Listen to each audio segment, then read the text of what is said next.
Hello, and welcome to my YouTube video. Today's topic is about the idea that we are morally superior to everyone else, and how we have substituted moral superiority for racial superiority. This is all nonsense, and we need to recognize that.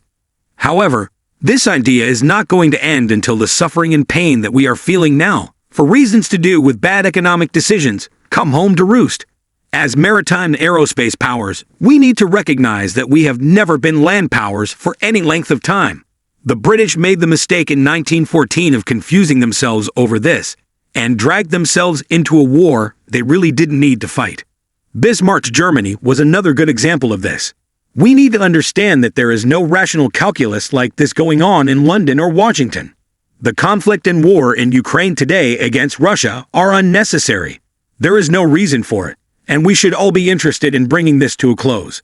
If we don't, Ukraine will be absolutely destroyed, with millions of Ukrainians fleeing with no place to go.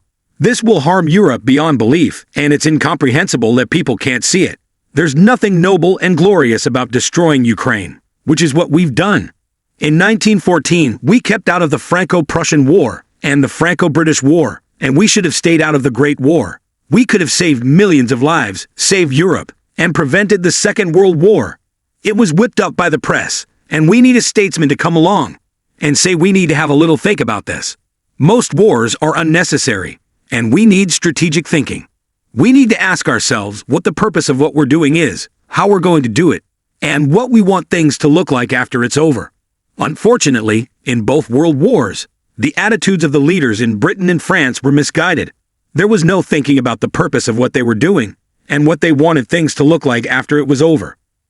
We need to recognize that dealing with Russia, China, and other nations is different from what we may think. These nations have been around for a long time, and we have to judge them on the basis of history, culture, and interests. We need to be willing to talk and negotiate. Right now, I see no hope for a negotiated end in Ukraine. The only end I see coming is the end to Ukraine. If we end up with some sort of rump Ukraine, the Russians are going to insist that whatever is still, there must be neutral. There's nothing to discuss, and we have no strategic advantage that we are operating from. We need to recognize that Russia is a continental land power, and we are not. Our strengths are at sea and in the air. Now we're discussing the importance of strategic thinking in international relations. As we know, conflicts and tensions between nations are inevitable, and it is crucial to approach these situations with a well-thought-out strategy to achieve the desired outcome. First is what is strategic thinking in international relations. Strategic thinking involves analyzing complex situations and developing a plan of action that considers all possible outcomes. In international relations, strategic thinking involves understanding the interests, strengths, and weaknesses of other nations, and using this knowledge to create a plan of action that will benefit one's own country. Second is the need for strategic thinking in international relations. Without strategic thinking, countries can fall into the trap of short-term solutions that may cause long-term damage. It is essential to have a clear understanding of the purpose of any action taken in international relations, as well as the potential consequences. Strategic thinking helps countries to avoid costly mistakes and develop a comprehensive plan of action that benefits all parties involved. Third is key questions to ask when approaching any conflict. When faced with a conflict, it is essential to ask the following key questions. What is the purpose of our action?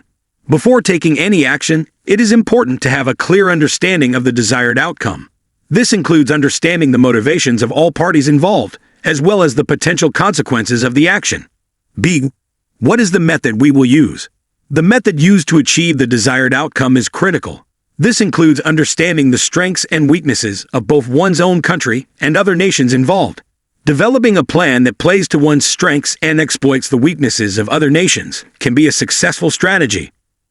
What do we want things to look like after the conflict? Finally, it is important to consider the long-term consequences of any action taken. This includes developing a plan for post-conflict reconstruction and ensuring that the desired outcome is achievable and sustainable. Thanks for watching. See you in next video.